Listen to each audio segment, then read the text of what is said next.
How destructive is a flame? How much can it destroy? How long can it last? It lights our house on fire. How much emotional pain can it cause?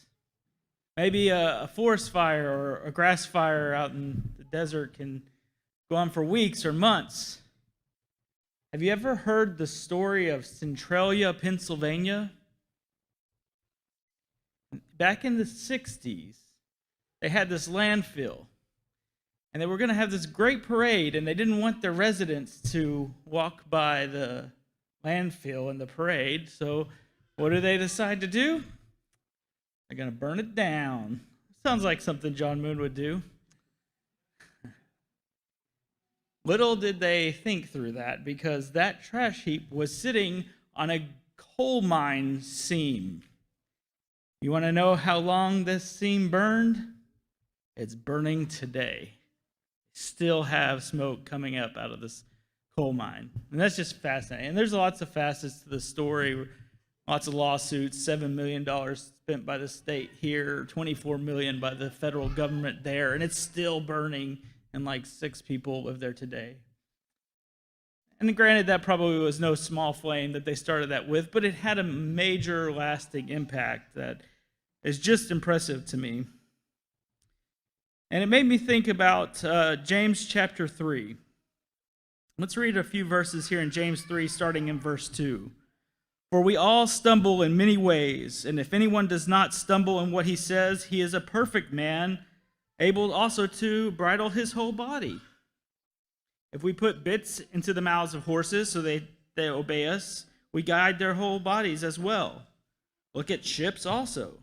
Though they are so large and driven by strong winds, they are guided by a very small rudder wherever the pilot directs. So also the tongue is a small member, yet it boasts of great things.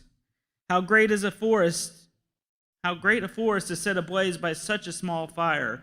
And the tongue is a fire, a world of unrighteousness. The tongue is set among our members, staining the whole body, setting on fire the entire course of life, and set on fire by hell. For every kind of beast and bird and reptile and sea creature can be tamed, and has been tamed by mankind, but no human being can tame the tongue. I'm going to read that again. No human being can tame the tongue. It is a restless evil, full of deadly poison. With it we bless our Lord and Father, and with it we curse people who are made in the likeness of God. From the same mouth come blessing and cursing. My brother, these things ought not to be so. Does a spring pour forth from the same water, opening both fresh and salt water? Can a fig tree, my brothers, bear olive or grapevine or produce figs? Neither can a salt pond yield fresh water. You got enough analogies packed in there? Wonder why James did that. He really wants us to understand this concept, I think, whether you're a farmer or a sailor or a fireman, or you can identify some way with this passage, right? And the first thing that I think James is telling us is the tongue has this amazing, unruly nature. One of my sons, I have 2 sons, so as not to embarrass him, I won't give you his name. He said to me the other day, he was running down these stairs at a hotel, he said, "I can't control my body." and that's a little bit more understandable for a 7-year-old. But the writer, James, the writer here, says, if you can't control your tongue, you can't control your body either. And how often are we like that? Do we use our tongue for good all the time? Are you focused? Are you intentional? Are you thinking about your tongue as a lighter that you're just carrying around with you wherever you go? Or do you say what you want when you want to? I think sometimes we think about using our tongue for lying and for cursing and for some of these other things. But if we're carrying around this lighter, are we being very intent on what we're doing with it?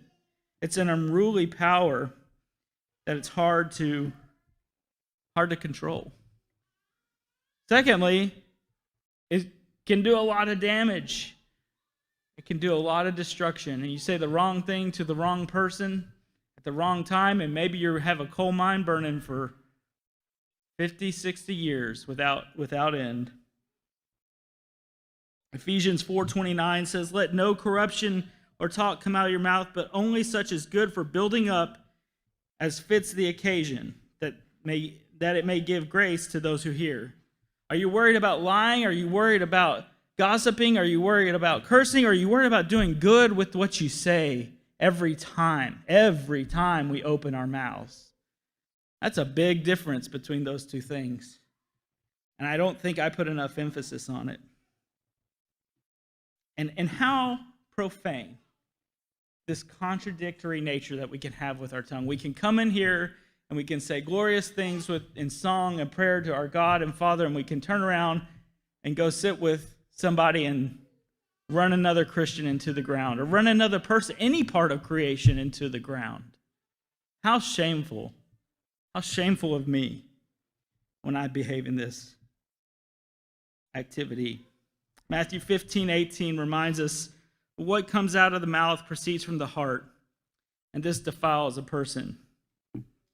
Proverbs 18 has a lot to say about this as well.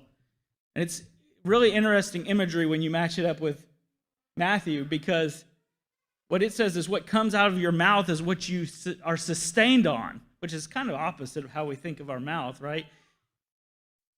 And what's coming out of our mouth is what's coming out of our heart. And so what we say is who we are, and also how we continue to exist. Do you want to quit existing in that? Shut your mouth. That's what I need to be reminded of.